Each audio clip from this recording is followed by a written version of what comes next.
នៅក្នុងវីដេអូនេះខ្ញុំនឹងបង្ហាញអ្នកទាំងអស់គ្នាអំពីការធ្វើ slide នៅក្នុង PowerPoint ងាយៗហើយមើលទៅគឺស្អាតហើយ creative ជាងមុនពី slide បែបនេះឲ្យមកជា slide បែបនេះតោះយើងទៅមើលពីរបៀបធ្វើទាំងអស់គ្នាអ្នកទាំងអស់គ្នាត្រូវទៅ download ឬមួយក៏ save រូបពីក្នុ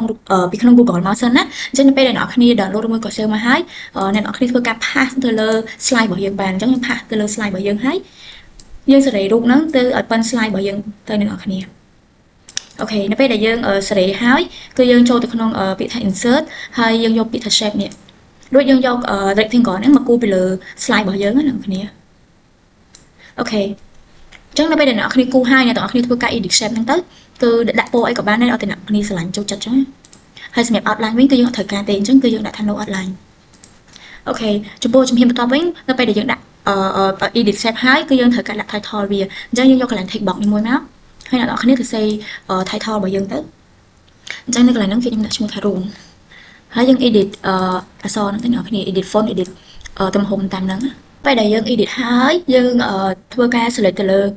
background របស់វាអ្នកគ្នា select ទៅលើ background ហ្នឹងហើយយើង control ជាប់ទៅហើយយើង select ទៅលើអក្សររបស់យើងដូចគ្នាហើយពេលដែលយើង select ហើយយើងចូលទៅពាក្យថា shape format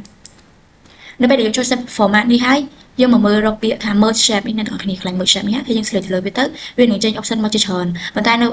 option ដែលយើងយកហ្នឹងគឺយើងយក subtract នេះអ្នកទាំងអស់គ្នាចុងក្រោយគេនេះអញ្ចឹងយើង select លើវាមួយមកយើងវាចេញមកបែបនេះហើយសម្រាប់ slide ទី1របស់យើងគឺយើងធ្វើរួចរាល់ហើយ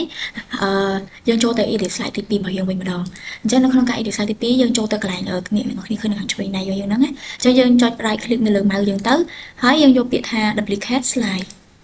នៅពេលដែលយើង duplicate slide ហ្នឹងហើយយើងចូលមក edit slide ទី2អញ្ចឹងនៅក្នុង slide ទី2នេះគឺយើងព្រមវាតូច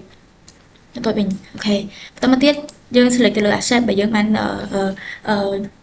មើលវាចូលគ្នាមុននឹងមិញហ្នឹងយើងទាញវាធំហ្នឹងនេះគ្នាយើងទាញវាធំមកហើយយើងសេរីឲ្យរូបភាពរបស់យើងហ្នឹងចូលទៅក្នុងអក្សរដែលយើងចង់ឲ្យវាធ្វើ transition មកចេញមកតាមអក្សរហ្នឹងអញ្ចឹងណាអ្នកទាំងអស់គ្នា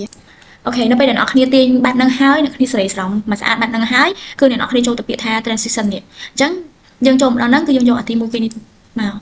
អូខេខ្ញុំពីស្រួលមកអញ្ចឹងណាអញ្ចឹងយើងយកទី1ហ្នឹងទៅហើយយើងអាច preview មើលបានណាថ្ងៃនេះគ្នានេះថាបើសិនជាវា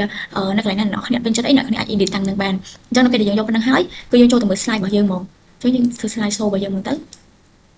នេះអ្នកគ្នាគឺវាបាក់មកធំបែបនេះគឺស្អាតហើយវីដេអូបង្ហាញអំពីការធ្វើ title នៅក្នុង PowerPoint របស់ខ្ញុំគឺមានតែប៉ុណ្្នឹងទេអ្នកទាំងអស់គ្នាជួបគ្នានៅវីដេអូក្រោយទៀតអរគុណបាយបាយ